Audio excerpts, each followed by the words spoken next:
everyone, Amanda here. I just thought I'd come and share a pocket that I've been making for my latest journal, and I just thought I'd share it with you. It might be fun to give it a try. So you can make these absolutely any size. The basic principle is really simple, it's just folding, but I'm just going to show you how I've done them. So I've got a piece of A4 copy of paper. It's just the lightest weight you can get, and because it's been tea dyed it makes it feel a bit thicker, and the way it's folded makes it nice and sturdy anyway. So what we're going to do is, on the long side, we're going to leave it as it is at the moment. On the long side we're going to score at 1.5 inches. If you don't have a scoreboard, you can use a pencil and a ruler to make marks and then just fold it. Okay, so 1.5 and then 4.5. okay, and this will make 2.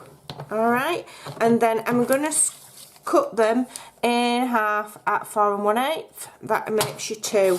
Now, depending on how wide your pages are, you might need to trim it a little bit. Like for example, this one here, I'm doing a TN style, so that would be this would be a little bit wide. So in this instance, you trim a bit more off. If it's for a normal size journal, then it'll be fine.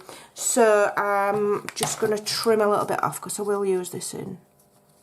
I'm just going to trim another, I'll just leave it as it is. I can always trim it off when I come to use it, because what I do is I make a heap of them, and then when I want to use them I'll just trim it.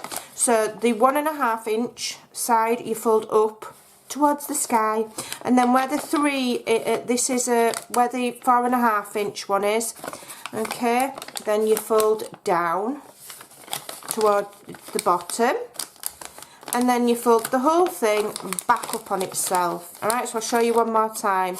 So you've got 1.5 inch and then 4.5 inch. So you fold the 1.5 inch up, the 4.5 inch down, and then when you've got all that folded, you fold this back up on itself like so.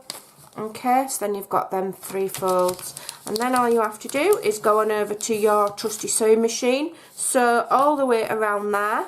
Okay, and you end up with this. Might have been done before, I don't know. I just made it up as I were trying to come up with some ideas for tuck spots for my pages.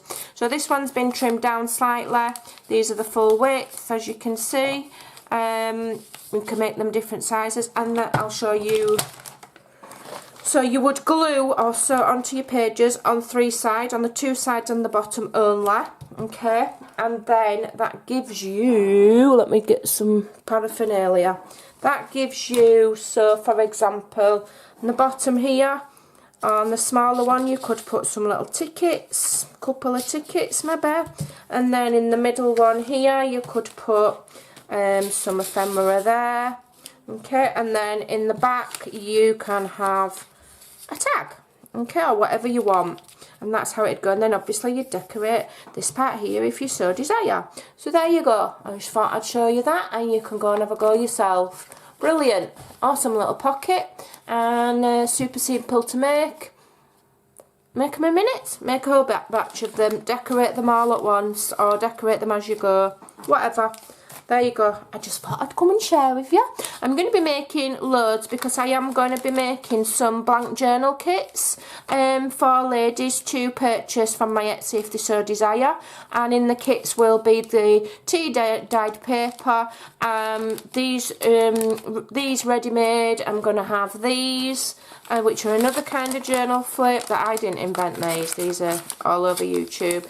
Some of these corner flips, doilies, tickets, things like that, everything that you'd need to make your own journal. So they will be on the Etsy shop by the end of this weekend.